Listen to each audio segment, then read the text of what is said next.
crois savoir qu'il s'agit, on parle de destin. Effectivement, quand on regarde l'histoire du Cameroun, M. Paul Biya a été porté par le destin, réellement. Depuis qu'il a quitté le lycée Leclerc en 1956, en France, revenir en 1962, il a toujours été dans les hauts palais, dans les hauts lieux de l'État.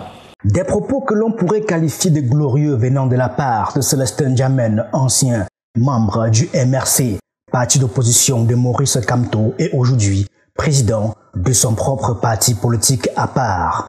Au cœur d'une ère cruciale de l'histoire camerounaise, l'homme politique invité sur le plateau de Club d'élite sur Vision 4 donnait son point de vue sur un documentaire dithyrambique sur le président Paul Biya, baptisé Paul Biya, un grand homme d'État au destin prodigieux. L'œuvre signée Solange Edimo et Cathy Meba offre une plongée dans le parcours singulier du chef de l'État. C'est un homme qui n'a jamais rien demandé, en vérité. Quand vous regardez, quand il devient Premier ministre en 1975, il n'a jamais demandé. Il n'était pas le ministre le plus illustre.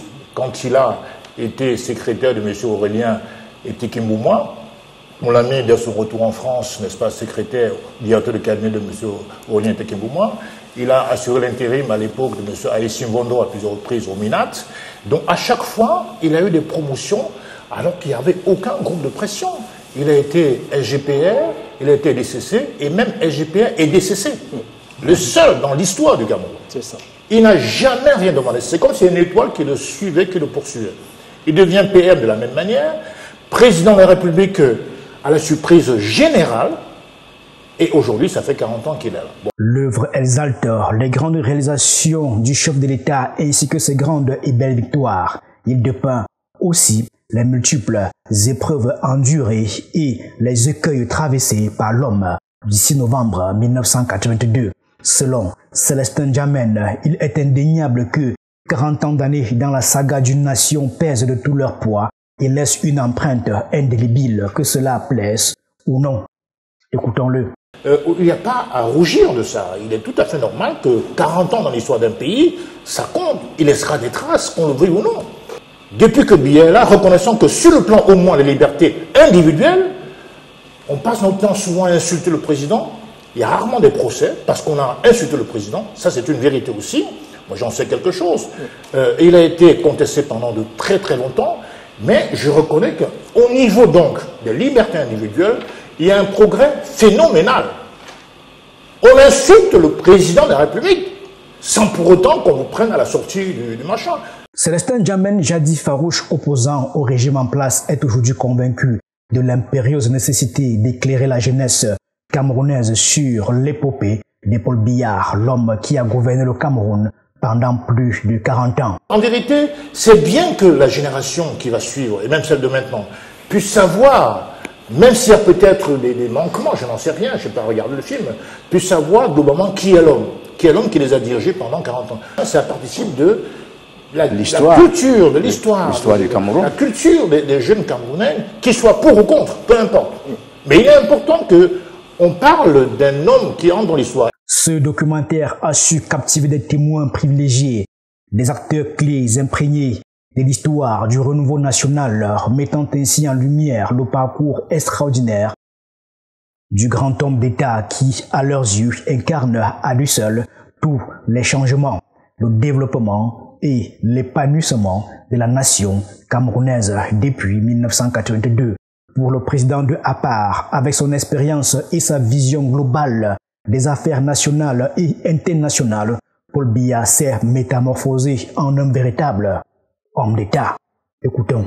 Il a été un homme politique, il est passé progressivement d'homme politique à homme d'État, et demain sûrement, l'histoire nous le dira, il sera un grand homme. Vous savez, c'est pas parce qu'on est un homme politique qu'on est un homme d'État. Mais je crois aujourd'hui que par rapport à son expérience, par rapport à son recul sur les affaires internes comme internationales, il est devenu un homme d'État. Regardez par exemple, quand vous regardez M. Paul Kagame, quand vous écoutez M. Laurent Gbagbo, il ne tarisse pas d'éloges, il tarisse pas d'éloges sur le président de la République. Alors qui suis-je, moi, modeste citoyen? Qu'ils le prennent pour une référence. Pour une référence même. Néanmoins, Célestin Djamène concède volontiers que sur le plan politique, il y a matière à contestation.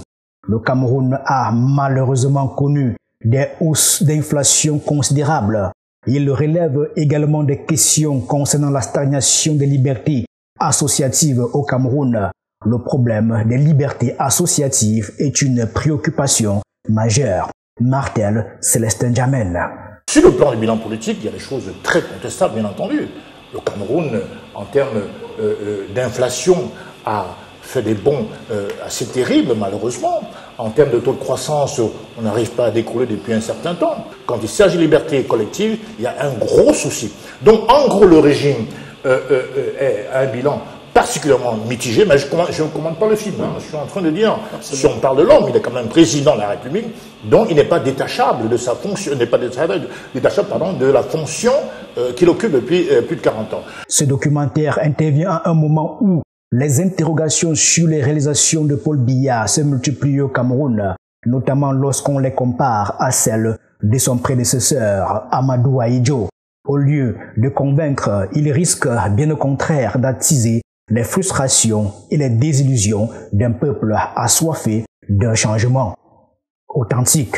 C'est ça qui fait que certains disent que rien n'a été fait, alors qu'en vérité, beaucoup n'a été fait, sauf qu'on n'a pas prêté attention à préserver ce qui était déjà fait ou bien à prolonger ce qui était déjà commencé. Même si ce Célestin Djamène fait l'éloge du parcours de Paul Biya, il critique ouvertement son gouvernement. À ses yeux, c'est un gouvernement qui a manqué le coach, malgré quelques exceptions. Évidemment, je critique fortement ce gouvernement. Même s'il y a des ministres qui émergent du lot, ils ne sont pas très nombreux, c'est vrai.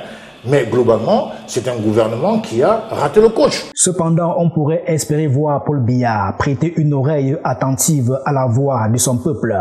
Un peuple qui, à l'approche de son départ, lui demande instamment de poser enfin les fondations d'un Cameroun nouveau, démocratique et pacifié. Certains affirment que c'est uniquement à ce prix qu'il pourra aspirer à une place dans le panthéon des grands hommes d'État africains. On pouvait mieux faire. Et que le bilan aujourd'hui, c'est un bilan, on pourrait dire, gris, c'est-à-dire entre le blanc et le noir. Voilà donc une sortie sur Paul Biya qui offre un éclairage fascinant sur son règne et suscite des débats essentiels sur son héritage politique. Nous vous encourageons à partager vos réflexions dans les commentaires afin de nourrir cette discussion cruciale pour l'avenir du Cameroun. Merci infiniment pour votre précieuse attention et votre contribution à cette communauté. À très bientôt.